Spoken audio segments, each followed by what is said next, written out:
BM बेमिसाल में रोलो के बहुत स्वागत बा। तो आज हमनी के आयल बनी सो कन्हौली मनोहर में आज हमनी के अनियों से ऐसे आयल बनी सो कि यही जैसे बिहान शैलेश कुमार महतो जी वीडियो बनैले रही आ बना के फेसबुक पर डलनी। तो उहे देखे खातिर आयल बनी सो कि लोग जागरूक भइल बा कि ना। कौनो चीज़ देखावला के बावजूद भी अगर वो लोग फिर से गलती करता तो बहुत खराब चीज़ बा। लेकिन ऐनी हो सो तो देखनी हो से कि ना लोग जागरूक हो गइल बा आ यहाँ उ बात नहीं खे जौन काल रहे, लेकिन काल बहुत गलत हो रहे। ऐसे कहतनी कि औसन गलत फिर दोबारा ना हो चाहिए। आओ लियो तन कैमरा है दिखाओ। देखिए छठ घाट हो, ये छठ घाट पर हमनी के मतलब पूजा होला।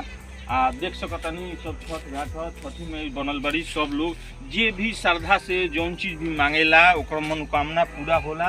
तो छठी मैया के लोग एगो सृजना बनावेला हमनी के देख सकतनी है बनल बा क्योंकि मनोकामना पूरा भइल हुई तो एक आदमी बनौले बा। हई छठी मैया के देखतनी ई हमार मामा बनौले बनी यहाँ उन्हों के कोनो मनोकामना पूर्ण भइल हुई तो यहाँ के बनौले होखे।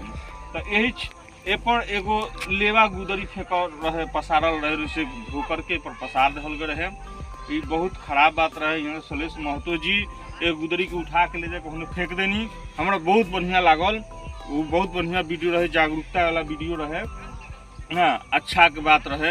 हेने देखाई हेने हई छठी यहाँ पर हेने साड़ी उड़ी पसारल रहे, साया पसारल रहे, सब मतलब देख सकतनी पर भगवान के फोटो भी लागल बा। ओकरा बावजूद भी मतलब लोग हल्का सा भी मतलब एथी ना भइल कि भगवान के फोटो लागला के बावजूद भी लोग ऊपर गुदरा गुदरी पसार दिलक। लोग के थोड़ा सोचे के चाहिए, समझे के चाहिए कि भाई आस्था हो। तो छठ बीत गइला के बाद लोग छठी माई के पत्थर समझेला, मूर्ति समझेला कि ना। ऐसा कोनो बात नहीं थे। हर समय आस्था में जुड़ल रहे के चाहिए। छठी माई से जे भी गलत व्यवहार कैले बा ओकर फल मिलल बा। तो रउआ लोग के इसे डराए के चाहिए। अपन गांव गिराज के सब समाज के मतलब गंदा ना करी। लोग दुनिया में देखी तो ठीक ना कही। बहुत ही बढ़िया मतलब शैलेश जी वीडियो के बनौनी, बहुत बहुत धन्यवाद। शैलेश जी ऐसा ही मतलब वीडियो डालत रही जगावत रही ना।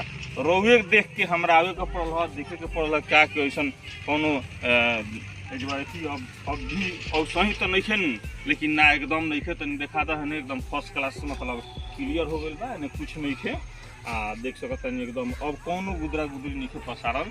लेकिन आगे चल के का होई ना होई एकर गारंटी तो नहीं है। लेकिन हम कहें गाँव वाला लोग से कि यहाँ कपड़ा जे भी खींचे आवे तो भाई पसारे वाला बा, होने नीचे पसारे होने पसारे, लेकिन छठी मियाँ पर ना पसारे। ये बहुत गलत बात बा।